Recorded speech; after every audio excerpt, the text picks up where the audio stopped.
जीवन की सच्चाई। महात्मा गौतम बुद्ध की प्रेरक कथा। एक समय की बात है जब महात्मा गौतम बुद्ध अपने शिष्यों के साथ एक गांव में ठहरे हुए थे। उनके ज्ञान और उपदेशों की चर्चा दूर दूर तक फैली हुई थी। बुद्ध के पास हर दिन लोग अपनी समस्याएं लेकर आते और वे उन्हें समाधान के मार्ग पर ले जाते। एक दिन एक युवा ब्राह्मण उनके पास आया। वह बहुत दुखी और परेशान था। उसकी आंखों में आंसू थे और उसके चेहरे पर गहरी चिंता छाई हुई थी। उसने बुद्ध से कहा, भगवान, मैं अपने जीवन के दुखों से बहुत परेशान हूं। मुझे शांति नहीं मिलती। कृपया मुझे इन दुखों से मुक्ति का मार्ग दिखाएं। महात्मा बुद्ध ने उसकी बातों को ध्यान से सुना। उन्होंने पास में रखे एक मिट्टी के पात्र की ओर इशारा किया और कहा, तुम इस पात्र को लेकर नदी के पास जाओ। इसे पानी से भरकर मेरे पास वापस लाओ। लेकिन ध्यान रहे, पानी भरते समय यह पात्र टूटना नहीं चाहिए।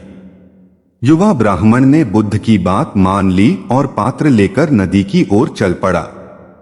जब वह नदी पर पहुंचा तो उसने बड़ी सावधानी से पात्र में पानी भरा। लेकिन जैसे ही वह वापस लौटने लगा, उसके मन में एक डर बैठ गया कि कहीं पात्र टूट न जाए। रास्ते में वह बार बार पात्र को देखता और उसे संभालकर पकड़े रहता। उसकी सारी ऊर्जा और ध्यान बस पात्र को बचाने में लग रही थी। जब वह बुद्ध के पास पहुंचा तो वह थक चुका था। उसने बुद्ध से कहा, भगवान, मैंने पात्र को सुरक्षित रख लिया, लेकिन मुझे इतना डर लगा कि मैं पूरी तरह थक गया हूं। बुद्ध मुस्कुराए और बोले, यही तुम्हारे जीवन की कहानी है। यह पात्र तुम्हारे जीवन के इच्छाओं और मोह का प्रतीक है। तुम इसे बचाने और संभालने में इतने व्यस्त हो जाते हो कि तुम्हारा सारा जीवन तनाव और डर में बीत जाता है। युवा ब्राह्मण ने आश्चर्य से पूछा, तो क्या मुझे इस पात्र को तोड़ देना चाहिए? बुद्ध ने कहा, नहीं। जीवन का उद्देश्य पात्र को तोड़ना नहीं है, बल्कि यह समझना है कि यह पात्र न तो स्थायी है और न ही हमेशा तुम्हारे पास रहेगा। जब तुम इसे अपना मानना छोड़ दोगे, तब तुम्हारे डर और चिंता भी समाप्त हो जाएंगे। बुद्ध ने आगे कहा, जीवन में जो भी है वह अस्थायी है। तुम्हारे पास जो कुछ भी है, धन, परिवार, सुख दुख, सब कुछ समय के साथ बदल जाएगा। इन चीजों से मोह करना ही दुख का कारण है। उन्होंने एक पेड़ की ओर इशारा करते हुए कहा, देखो इस पेड़ को। यह हर साल अपने पत्तों को खो देता है, फिर नए पत्ते आते हैं। यह परिवर्तन को सहजता से स्वीकार करता है। यही जीवन की सच्चाई है। युवा ब्राह्मण को महात्मा बुद्ध की बात समझ में आ गई।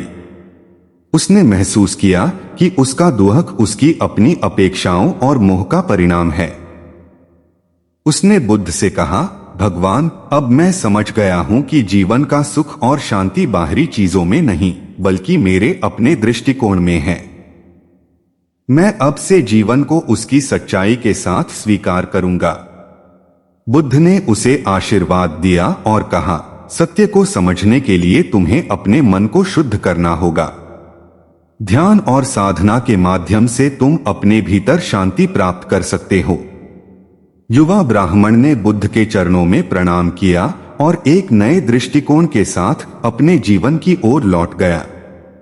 महात्मा गौतम बुद्ध की यह कहानी हमें सिखाती है कि जीवन में सुख और दुख हमारे अपने दृष्टिकोण पर निर्भर करते हैं।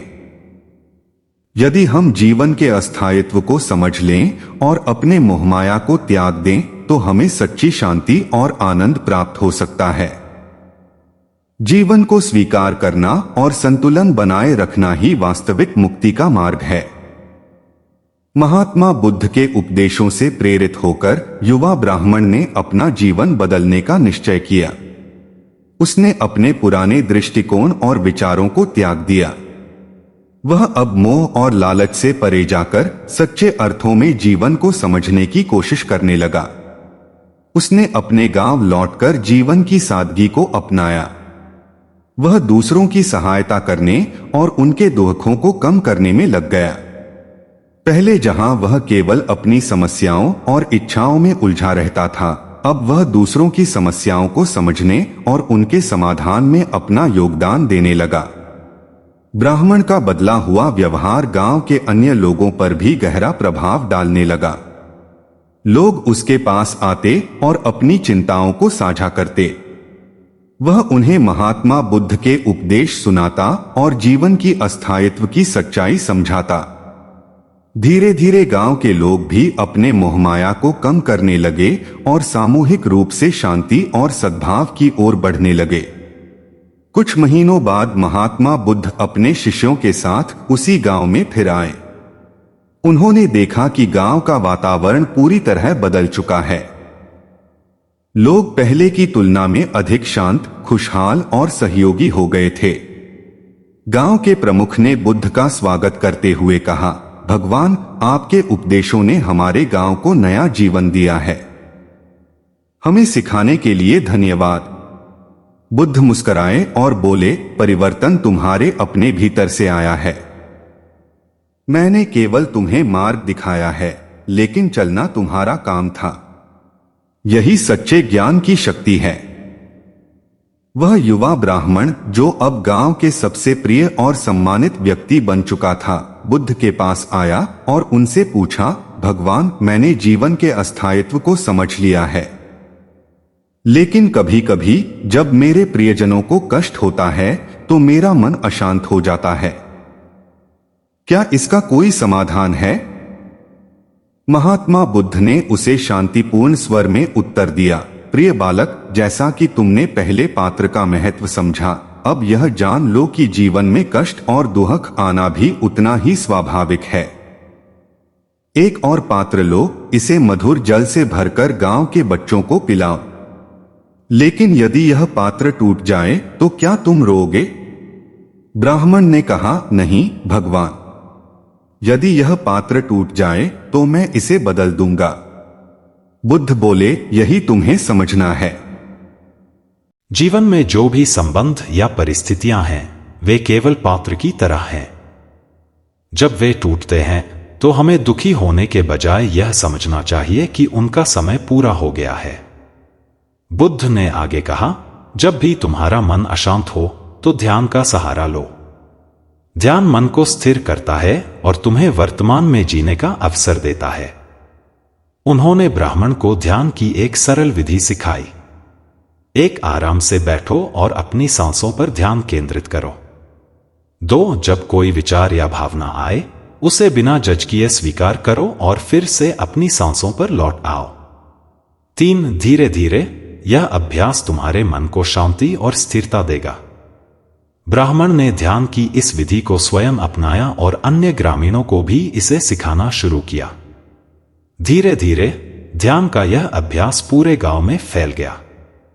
लोग न केवल अपने व्यक्तिगत दुखों से उबरने लगे, बल्कि उनके आपसी संबंध भी मधुर हो गए। जब महात्मा बुद्ध अपने शिष्यों के साथ गांव में रुके थे, तो उनके शिष्यों ने भी इस परिवर्तन को देखा। एक शिष्य ने बुद्ध से पूछा, भगवान, क्या ऐसा हर जगह संभव है? क्या हर व्यक्ति अपने जीवन को शांति और आनंद की ओर ले जा सकता है? बुद्ध ने उत्तर दिया, हां, हर व्यक्ति में यह क्षमता है, लेकिन इसके लिए उसे पहले अपनी इच्छाओं और मोह को त्यागना होगा। उसे अपने भीतर के सत्य को पहचानना होगा। जब कोई व्यक्ति अपने भीतर शांति पाता है, तो वह दूसरों को भी इस मार्ग पर ले जा सकता है। उस समय एक वृद्ध महिला बुद्ध के पास आई। उसने पूछा, भगवान, मैं बूढ़ी हो चुकी हूं। मेरे जीवन का अंत निकट है। क्या मृत्यु के बाद भी यह शांति संभव है? बुद्ध ने मुस्कुराकर कहा, मृत्यु जीवन का अंत नहीं है। यह केवल एक परिवर्तन है। जैसे तुम अपने पुराने वस्त्र त्याग कर नए वस्त्र पहनती हो, वैसे ही आत्मा पुराने शरीर को त्याग कर नए शरीर में प्रवेश करती है। लेकिन यदि तुमने इस जीवन में सत्य को समझ लिया, तो तुम्हारा अगला जन्म भी शांति से भरा होगा। महात्मा बुद्ध ने गांव के लोगों को यह उपदेश दिया। एक सत्य को पहचानो, जीवन में सब कुछ अस्थायी है, इसे स्वीकार करो। 2 करुणा का अभ्यास करो, दूसरों की मदद करने से तुम्हारा अपना दुख कम होता है। 3 ध्यान को जीवन का हिस्सा बनाओ, ध्यान के माध्यम से मन को शांत करो। 4 मोह और लालच त्यागो, यह तुम्हारे दुख का मूल कारण है। महात्मा बुद्ध के इन उपदेशों ने गांव के लोगों के जीवन को पूरी तरह बदल दिया। अब वहां हर व्यक्ति न केवल अपने लिए बल्कि पूरे समाज के लिए काम करने लगा। गांव में खुशहाली और संतोष का माहौल छा गया। यह कहानी हमें सिखाती है कि जीवन का असली आनंद बाहरी चीजों में नहीं, बल्कि हमारे भीतर छिपा हुआ है। जब हम अपने मन को शुद्ध और शांत कर लेते हैं, तो हम न केवल अपने जीवन को बल्कि पूरे समाज को एक नई दिशा दे सकते हैं। महात्मा बुद्ध के उपदेशों ने पूरे गांव में एक क्रांति ला दी थी। हर व्यक्ति अब न केवल अपने जीवन को बेहतर बना रहा था, बल्कि दूसरों की भलाई के लिए भी काम कर रहा था। गांव में शांति, सद्भाव और सहयोग का माहौल बन गया था। लोग अब अपने छोटे छोटे विवादों को आपस में ही सुलझाने लगे थे। मोह, लोभ और द्वेष का स्थान करुणा और सहानुभूति ने ले लिया था। गांव में कोई भूखा न सोता, कोई दुखी न रहता। जो लोग पहले एक दूसरे से ईर्ष्या करते थे, वे अब मित्र बन गए थे। बुद्ध के संदेश ने यह स्पष्ट कर दिया था कि जीवन की सच्चाई को स्वीकार करने से ही शांति और आनंद प्राप्त हो सकता है। वह युवा ब्राह्मण, जो अब गांव के एक प्रमुख मार्गदर्शक बन चुका था, ने एक दिन महात्मा बुद्ध से आग्रह किया, भगवान, आपने मेरे जीवन को अर्थ और दिशा दी है। मैं चाहता हूं कि मैं इस संदेश को और अधिक लोगों तक पहुंचाऊं। कृपया मुझे आशीर्वाद दें कि मैं आपकी शिक्षाओं को दुनिया में फैलाने के योग्य बन सकूं। बुद्ध ने उसे आशीर्वाद देते हुए कहा, तुम्हारे भीतर करुणा और सेवा का भाव जाग चुका है। यही सच्चा मार्ग है। पर याद रखना, यह रास्ता आसान नहीं है। हर व्यक्ति इस सत्य को तुरंत स्वीकार नहीं करेगा, लेकिन धैर्य और प्रेम के साथ उन्हें समझाना ही तुम्हारा कर्तव्य है। ब्राह्मण ने बुद्ध की शिक्षाओं को अपने आसपास के गांवों में ले जाना शुरू किया। वह हर जगह जाकर लोगों को सिखाता कि कैसे मोह, लोभ और द्वेष उनके जीवन को दुखी बनाते हैं। उसने उन्हें ध्यान का महत्व बताया और उन्हें यह सिखाया कि शांति और खुशी के लिए अपने दृष्टिकोण को बदलना कितना आवश्यक है। धीरे धीरे आसपास के गांवों में भी बदलाव आने लगा। लोग अपने छोटे छोटे विवादों को सुलझाने लगे, अपने मन की अशांति को कम करने लगे और अपने जीवन को संतुलित करने लगे। महात्मा बुद्ध के अन्य शिष्य भी इस परिवर्तन के साक्षी बने। वे भी गांव-गांव जाकर सत्य का संदेश फैलाने लगे। आनंद, सारिपुत्र और मौदगल्यायन जैसे बुद्ध के शिष्य लोगों को ध्यान और आत्मचिंतन के महत्व को समझाने लगे। राजा का आगमन। इसी बीच उस क्षेत्र के राजा को भी इस परिवर्तन की खबर मिली। उसने बुद्ध के बारे में सुना और उनकी शिक्षाओं को जानने की इच्छा व्यक्त की। राजा ने बुद्ध के पास आकर पूछा, भगवान, आप एक साधारण जीवन जीते हैं, फिर भी आपका प्रभाव इतना गहरा है। मैं जानना चाहता हूं कि आपकी शक्ति का रहस्य क्या है। बुद्ध मुस्कुराए और बोले, महाराज, मेरी कोई शक्ति नहीं है। मैं केवल सत्य को समझता हूं और दूसरों को उसे समझने में मदद करता हूं। जब कोई व्यक्ति अपने भीतर की सच्चाई को पहचान लेता है, तो वह अपने और दूसरों के लिए शांति और सद्भाव का स्रोत बन जाता है। राजा ने बुद्ध से ज्ञान प्राप्त किया और उनके उपदेशों को अपने राज्य में लागू करने का निर्णय लिया। उसने अपने दरबारियों और प्रजा को सिखाया कि कैसे वे अपने जीवन को सरल और सच्चाई पूर्ण बना सकते हैं।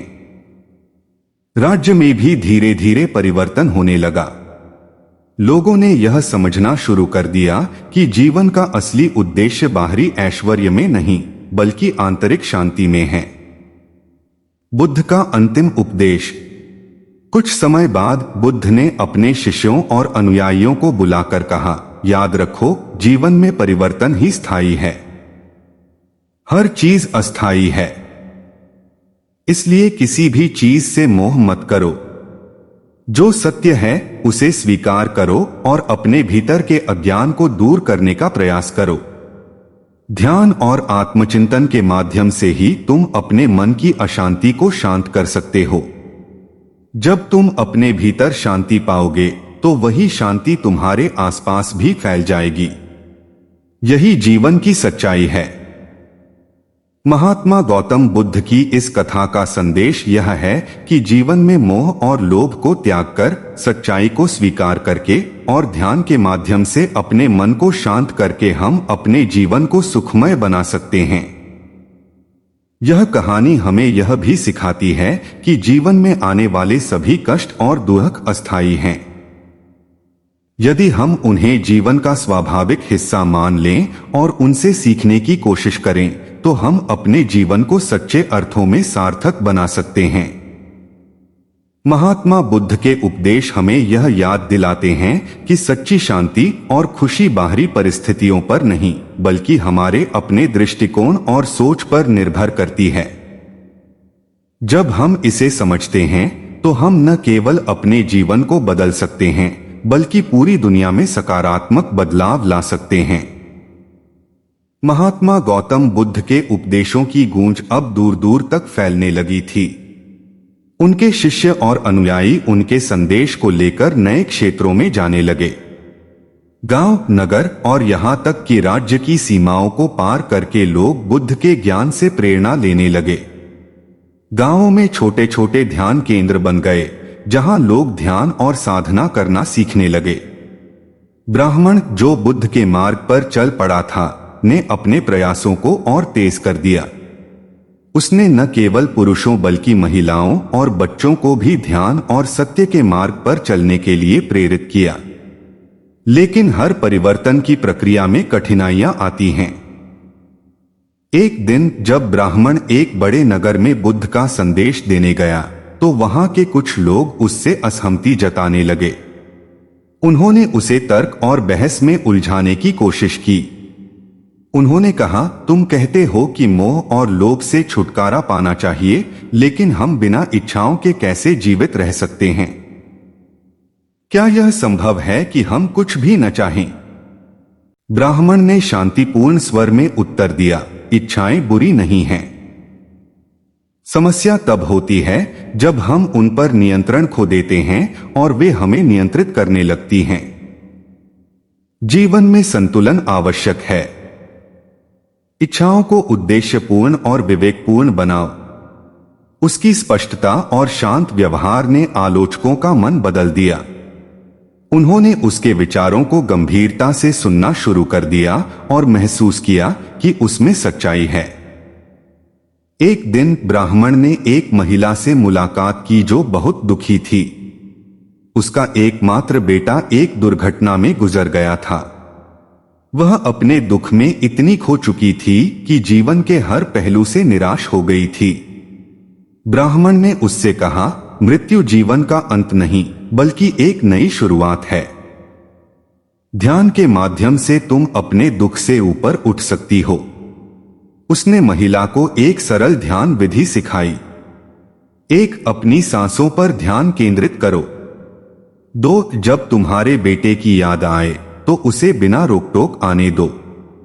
उसे देखो, स्वीकार करो और फिर जाने दो। 3. यह समझो कि तुम्हारा बेटा जीवन के एक चक्र का हिस्सा था। वह अब एक नई यात्रा पर है। कुछ महीनों के ध्यान अभ्यास के बाद वह महिला अपने दुख से ऊपर उठ गई। उसने न केवल अपने लिए शांति पाई बल्कि दूसरों को भी प्रेरित करना शुरू कर दिया। राजा, जो बुद्ध के उपदेशों से प्रभावित था, ने अपनी प्रजा के जीवन में सुधार लाने के लिए कई नए नियम लागू किए। उसने करुणा और दया के सिद्धांतों को अपने शासन का हिस्सा बनाया। उसने सुनिश्चित किया कि उसके राज्य में कोई भूखा न सोए। उसने गांवों में ध्यान और शिक्षा केंद्र स्थापित करवाए ताकि लोग बुद्ध के उपदेशों को समझ सकें और अपने जीवन को बेहतर बना सकें। समय बीतता गया। महात्मा बुद्ध के जीवन का अंतिम समय करीब आ रहा था। उन्होंने अपने शिष्यों को बुलाया और कहा, अब मेरा शरीर इस संसार में अधिक समय तक नहीं रहेगा, लेकिन मेरी शिक्षाएं अमर हैं। इन्हें अपने जीवन में अपनाओ और दूसरों को भी सिखाओ। याद रखो, कोई भी बाहरी व्यक्ति तुम्हारे दुखों को पूरी तरह समाप्त नहीं कर सकता। तुम्हारे दुखों का समाधान तुम्हारे भीतर ही है। ध्यान और आत्मचिंतन के माध्यम से सत्य को पहचानो। महात्मा बुद्ध के परिनिर्वाण के बाद ब्राह्मण ने उनके उपदेशों को और भी अधिक समर्पण के साथ फैलाना शुरू किया। उसने सुदूर क्षेत्रों में जाकर लोगों को सत्य का मार्ग दिखाया। हर जगह उसे नई चुनौतियों का सामना करना पड़ता, लेकिन बुद्ध की शिक्षाएं और उनके जीवन के अनुभव उसे हमेशा प्रेरित करते। उसने देखा कि लोग अपने दुखों को दूर कर रहे हैं, अपने जीवन में नई ऊर्जा ला रहे हैं और समाज में सकारात्मक परिवर्तन ला रहे हैं। बुद्ध की शिक्षाओं ने धीरे धीरे समाज की बुनियादी धारणाओं को बदलना शुरू कर दिया। लोग अब जाति, धर्म और आर्थिक स्थिति के आधार पर भेदभाव नहीं करते थे। वे समझ गए थे कि हर व्यक्ति के भीतर एक समान चेतना है और यही सच्चा सत्य है। गांवों और शहरों में लोग एक दूसरे की मदद करने के लिए आगे आने लगे। करुणा, दया और सहानुभूति का भाव समाज का अभिन्न हिस्सा बन गया। एक दिन वर्षों की साधना और सेवा के बाद ब्राह्मण ने गहरे ध्यान में बैठकर अपने भीतर की अंतिम अशांति को भी समाप्त कर दिया। उसने जीवन की पूर्ण सच्चाई को समझ लिया और आत्मज्ञान की प्राप्ति की। अब वह केवल एक व्यक्ति नहीं, बल्कि सत्य और शांति का प्रतीक बन चुका था। उसने अपने जीवन को पूरी तरह से दूसरों की सेवा में समर्पित कर दिया। महात्मा गौतम बुद्ध की यह कथा हमें यह सिखाती है कि जीवन का असली उद्देश्य मोह, लोभ और द्वेष को त्याग कर सत्य की खोज करना है। जब हम अपने भीतर शांति पाते हैं, तो हम न केवल अपने जीवन को सार्थक बनाते हैं, बल्कि समाज को भी बेहतर बनाने में योगदान देते हैं। जीवन में परिवर्तन को स्वीकार करना, दूसरों के प्रति करुणा और प्रेम का भाव रखना और ध्यान के माध्यम से अपने मन को शांत करना, यही जीवन की सच्चाई है। महात्मा बुद्ध के उपदेश हमें यह याद दिलाते हैं कि हर व्यक्ति के भीतर शक्ति है कि वह अपने जीवन को बेहतर बना सके। आत्मज्ञान की प्राप्ति के बाद ब्राह्मण का जीवन पूरी तरह बदल चुका था। उसने सोचा कि अब उसे न केवल गांवों और शहरों में उपदेश देना चाहिए, बल्कि इस ज्ञान को और भी अधिक व्यवस्थित और स्थायी रूप में फैलाना चाहिए। उसने एक ऐसा स्थान बनाने का निश्चय किया जहां लोग ध्यान, शिक्षा और आत्मिक शांति का अभ्यास कर सकें। ब्राह्मण ने अपने शिष्यों और अनुयायियों के साथ मिलकर एक बड़ा विहार, मठ बनाया। इस विहार का उद्देश्य केवल धार्मिक गतिविधियां नहीं, बल्कि सभी के लिए जीवन जीने की कला सिखाना था। यहाँ लोग जाति, धर्म और आर्थिक स्थिति से परे जाकर ध्यान और करुणा का अभ्यास करने आते थे। धीरे धीरे यह विहार एक शिक्षा और आध्यात्मिकता का केंद्र बन गया। वहां न केवल स्थानीय लोग आते, बल्कि दूर दूर के स्थानों से भी लोग शांति और ज्ञान की खोज में वहां आने लगे। ब्राह्मण ने इस विहार में 4 मुख्य शिक्षाएं दी। 1. ध्यान और आत्मचिंतन, मन को स्थिर और शांत करने के लिए। 2. सामाजिक सेवा, समाज के प्रति करुणा और सेवा का भाव जगाने के लिए। 3. शिक्षा का प्रसार, जीवन की सच्चाई और नैतिक मूल्यों को सिखाने के लिए। 4. पर्यावरण संरक्षण, प्रकृति के साथ सामंजस्य बनाकर जीवन जीने की कला। एक दिन विहार में एक धनी व्यापारी आया जो अत्यधिक लोभ और मोह से ग्रसित था। उसने ब्राह्मण से कहा, मैंने अपार धन अर्जित किया है, लेकिन मैं अब भी संतुष्ट नहीं हूं। हर समय मुझे अपने धन को खोने का डर सताता है। क्या आप मुझे इस भय से मुक्त कर सकते हैं? ब्राह्मण मुस्कराया और बोला, तुम्हारा धन तुम्हारे दुख का कारण नहीं है। तुम्हारा उससे जुड़ा मोह और डर तुम्हें संतुष्टि से दूर करता है। क्या तुम अपना धन ऐसे उपयोग में ला सकते हो जो दूसरों के लिए लाभकारी हो? व्यापारी ने पहले हिचकिचाहट महसूस की, लेकिन फिर उसने ब्राह्मण की सलाह मानते हुए अपने धन का उपयोग गरीबों के लिए शिक्षा और चिकित्सा सुविधाएं उपलब्ध कराने में किया। धीरे धीरे उसने पाया कि उसके मन का डर और अशांति समाप्त हो रही है। विहार के बढ़ते प्रभाव को देखकर उस राज्य का राजा भी प्रेरित हुआ। उसने विहार को और अधिक समृद्ध बनाने के लिए अपनी सेना और संसाधन उपलब्ध कराए। राजा ने अपनी प्रजा को भी इस ज्ञान में भाग लेने के लिए प्रेरित किया। ब्राह्मण और उनके शिष्यों ने महात्मा बुद्ध के उपदेशों को केवल भारत में ही नहीं बल्कि अन्य देशों में भी ले जाने का संकल्प लिया। उन्होंने दक्षिण और दक्षिण पूर्व एशिया की ओर यात्राएं की। चीन, तिब्बत, श्रीलंका और म्यांमार जैसे स्थानों में जाकर उन्होंने बुद्ध की शिक्षाओं का प्रचार किया। ब्राह्मण ने अपने पूरे जीवन को बुद्ध के उपदेशों के प्रचार और लोगों के दुखों को कम करने में समर्पित कर दिया। एक दिन जब वह ध्यान की गहरी अवस्था में था, उसने अपने शरीर को त्याग दिया। उसकी मृत्यु कोई शोक का अवसर नहीं बल्कि एक प्रेरणा बन गई। लोगों ने उसे एक महान आत्मा के रूप में याद किया, जिसने न केवल अपने जीवन को सच्चाई के मार्ग पर जिया बल्कि हजारों अन्य लोगों के जीवन को बदलने में मदद की। ब्राह्मण के जाने के बाद भी उसका विहार सक्रिय रहा। उसके शिष्य और अनुयायी उसकी शिक्षाओं को आगे बढ़ाते रहे। उन्होंने विहार को न केवल एक ध्यान केंद्र बनाए रखा बल्कि इसे शिक्षा, कला और सेवा का एक बड़ा केंद्र बना दिया। महात्मा बुद्ध की शिक्षाओं और ब्राह्मण की सेवा भावना ने समाज में स्थायी परिवर्तन ला दिया। लोग अब समझ गए थे कि जीवन का सच्चा उद्देश्य केवल भौतिक सुख नहीं बल्कि आत्मा की शांति और दूसरों की भलाई में है। जाति, धर्म और सामाजिक भेदभाव धीरे धीरे कम होने लगे। लोगों ने करुणा, सहानुभूति और सामंजस्य को अपने जीवन का हिस्सा बना लिया। महात्मा बुद्ध के उपदेश और उनके अनुयायियों की कहानियां आज भी हमें प्रेरणा देती हैं। वे हमें सिखाती हैं कि 1. सच्चाई और करुणा का मार्ग अपनाएं। 2. मोह और लोभ से ऊपर उठें। 3. ध्यान और आत्मचिंतन के माध्यम से अपने मन को शांत करें। 4. समाज और पर्यावरण के प्रति जिम्मेदार बने। जीवन की सच्चाई को पहचानकर हम न केवल अपने जीवन को बेहतर बना सकते हैं बल्कि पूरी दुनिया में सकारात्मक परिवर्तन ला सकते हैं। यही इस कथा का सबसे बड़ा संदेश है।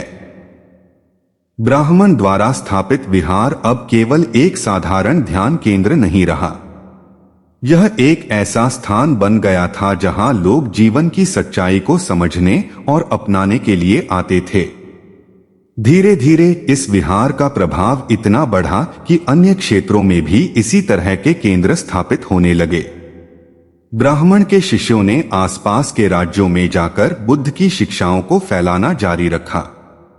उन्होंने यह सुनिश्चित किया कि बुद्ध का संदेश हर उस व्यक्ति तक पहुंचे जो दुख, भय और मोह से मुक्ति पाना चाहता था। ब्राह्मण के प्रमुख शिष्यों में से एक, आनंद, एक दिन एक ऐसे राज्य में पहुंचा जहां राजा अत्यंत क्रूर और लोभी था। राजा ने आनंद से पूछा, तुम्हारे गुरु और उनके अनुयायियों की यह शिक्षा मेरे लिए क्या महत्व रखती है? मैं ताकतवर हूं, मेरा राज्य विशाल है, मुझे किसी भी उपदेश की आवश्यकता नहीं है। आनंद ने शांत भाव से उत्तर दिया, महाराज, आपकी शक्ति और संपत्ति अस्थायी हैं। जब आपका समय पूरा होगा तब क्या ये सब आपके साथ जाएंगे? अगर आप इन सब से ऊपर उठकर अपने भीतर की सच्चाई को पहचाने तो आप वास्तव में अमर हो जाएंगे। राजा ने पहले आनंद के शब्दों को नकारा, लेकिन धीरे धीरे वह उसके धैर्य और करुणा से प्रभावित हुआ। उसने अपने जीवन को सरल बनाने और अपनी प्रजा के प्रति दयालु बनने का निर्णय लिया। विहार के शिष्य अब केवल ध्यान और साधना तक सीमित नहीं रहे। उन्होंने शिक्षा को समाज में बदलाव लाने का एक महत्वपूर्ण माध्यम बना लिया।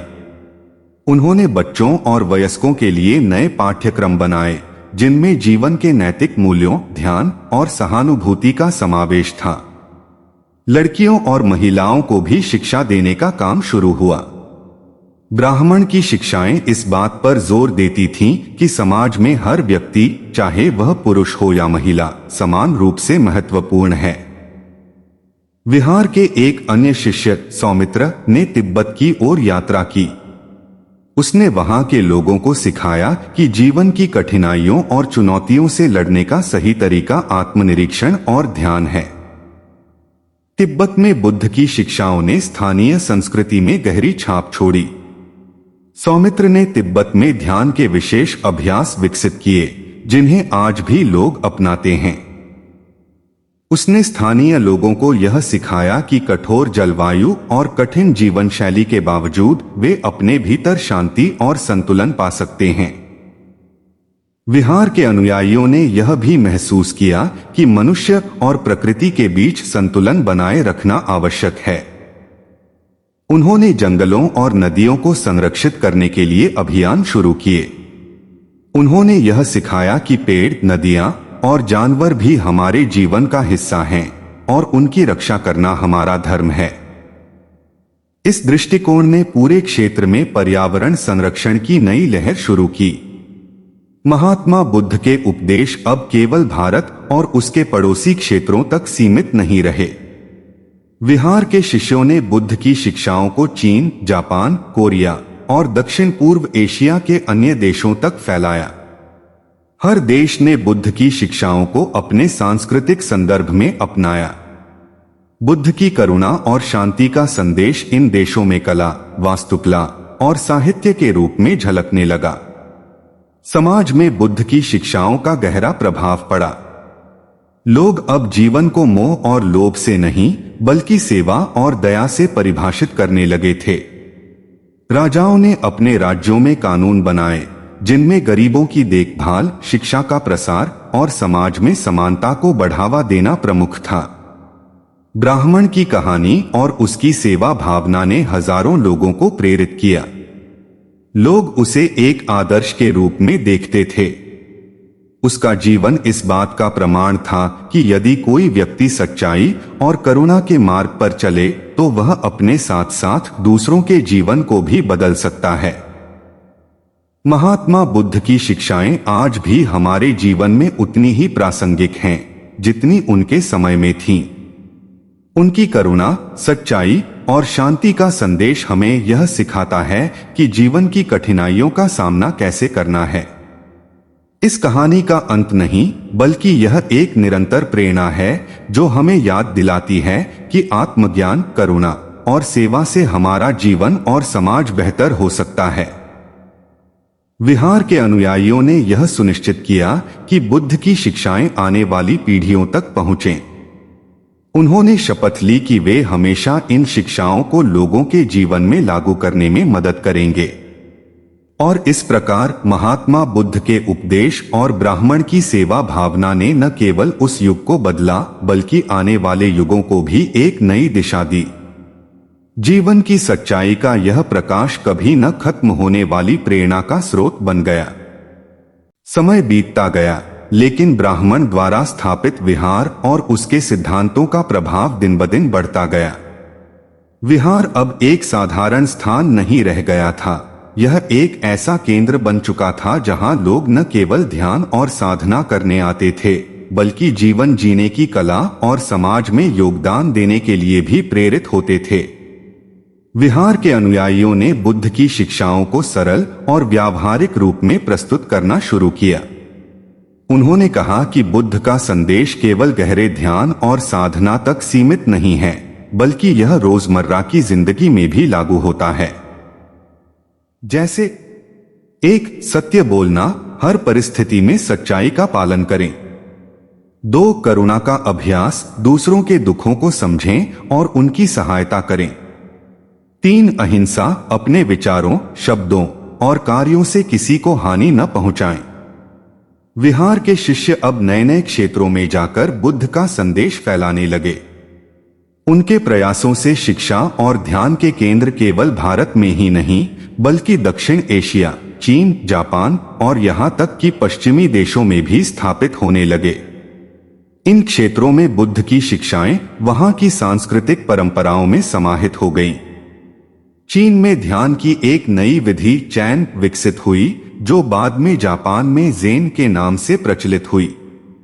इसने ध्यान को सरल और प्रभावी बनाया जिससे हर वर्ग के लोग इसे अपना सकें।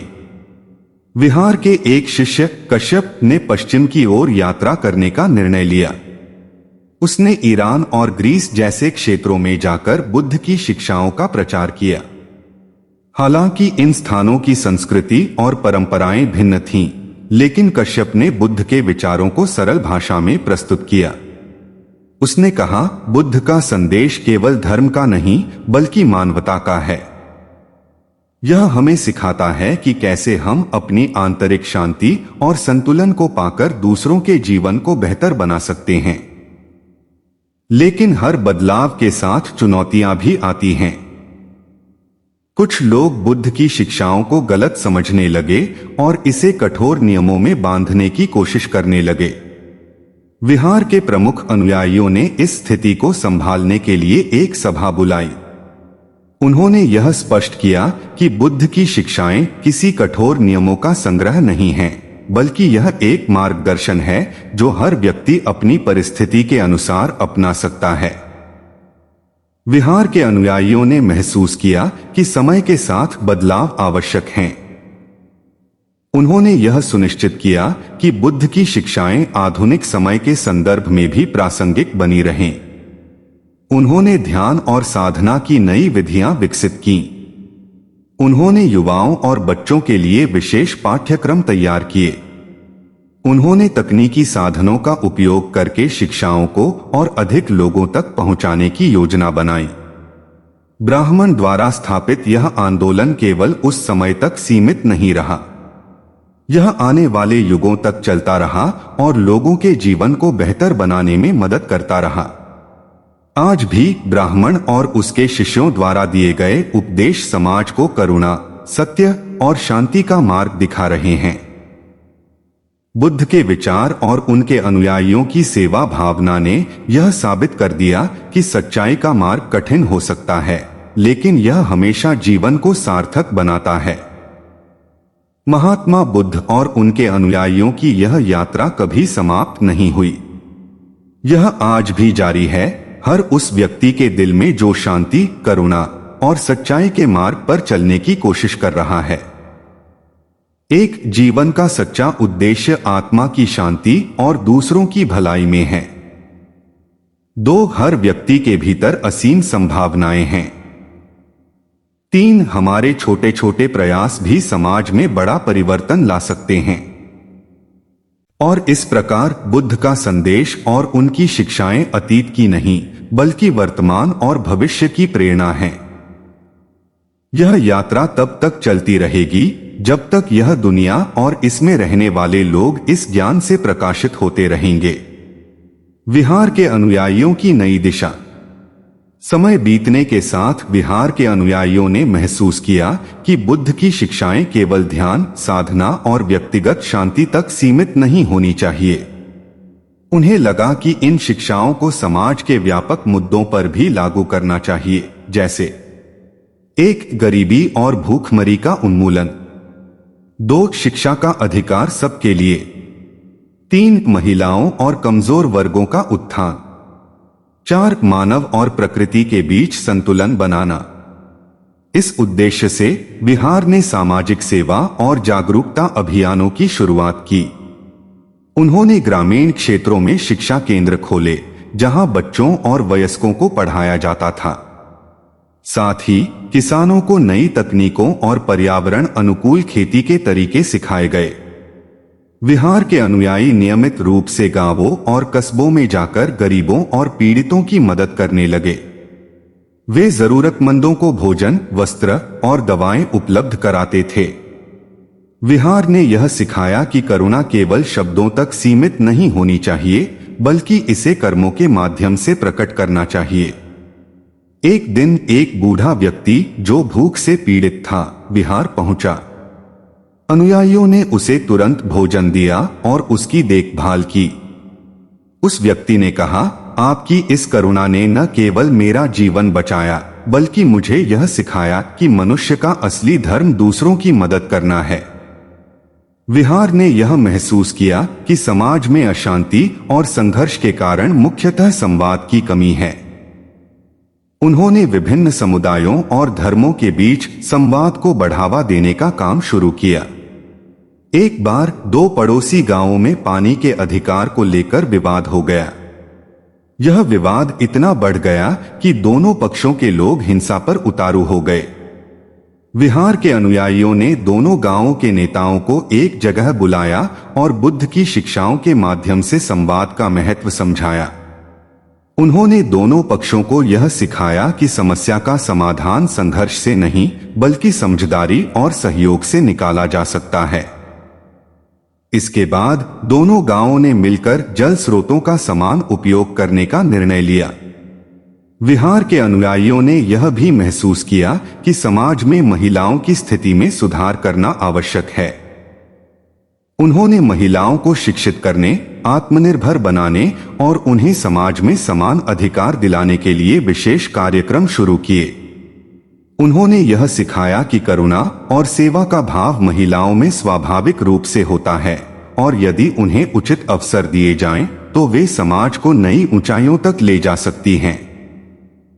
बच्चों को बुद्ध की शिक्षाएं सरल और खेल के माध्यम से सिखाने के लिए विहार ने नए तरीके अपनाए। वे बच्चों को ध्यान, नैतिकता और सहअस्तित्व का महत्व सिखाने लगे। एक बार एक छोटे से गांव का एक बच्चा विहार में आया और उसने पूछा, क्या मैं भी बुद्ध बन सकता हूं? अनुयायियों ने मुस्कुराकर कहा, हर व्यक्ति में बुद्ध बनने की क्षमता है। यदि तुम सच्चाई, करुणा और धैर्य का पालन करोगे तो तुम अपने भीतर के बुद्ध को जागृत कर सकते हो। विहार ने प्रकृति संरक्षण के महत्व को भी समझाया। उन्होंने लोगों को सिखाया कि पर्यावरण को बचाना न केवल हमारी जिम्मेदारी है, बल्कि यह आत्मिक शांति पाने का भी एक तरीका है। उन्होंने वृक्षारोपण अभियानों की शुरुआत की और नदियों को स्वच्छ रखने के लिए समुदायों को संगठित किया। एक बार विहार के शिष्यों ने एक बंजर भूमि को हरा भरा बना दिया, जिससे आसपास के गांवों को पानी और छाया की सुविधा मिलने लगी। विहार अब केवल एक स्थान नहीं, बल्कि एक विचार बन चुका था। यह विचार न केवल व्यक्तिगत शांति, बल्कि समाज के हर हिस्से में सुधार और उत्थान का प्रतीक था। अनुयायियों ने यह शपथ ली कि वे बुद्ध के संदेश को अनंत काल तक जीवित रखेंगे। उन्होंने दुनिया के हर कोने में जाकर यह सिखाने का संकल्प लिया कि सच्चाई, करुणा और ध्यान का मार्ग ही जीवन को सार्थक बनाता है। महात्मा बुद्ध की शिक्षाएं और उनके अनुयायियों के प्रयास यह साबित करते हैं कि यदि मनुष्य अपने भीतर की शक्ति को पहचान ले, तो वह अपने और समाज दोनों को बदल सकता है। यह कहानी यहीं समाप्त नहीं होती, क्योंकि बुद्ध का संदेश एक निरंतर यात्रा है। यह हर उस व्यक्ति में जीवित है जो अपने जीवन को सुधारने और दूसरों की मदद करने के लिए प्रतिबद्ध है। और इस प्रकार बुद्ध का प्रकाश दुनिया के हर कोने में फैलता रहा, यह याद दिलाते हुए कि सच्चाई, करुणा और शांति ही मानवता की सबसे बड़ी संपत्ति हैं। दोस्तों, वीडियो को लाइक भी करते चले। महात्मा गौतम बुद्ध की शिक्षाएं हमें यह समझने में मदद करती हैं कि जीवन की सच्चाई केवल भौतिक सुखों या समृद्धि में नहीं है।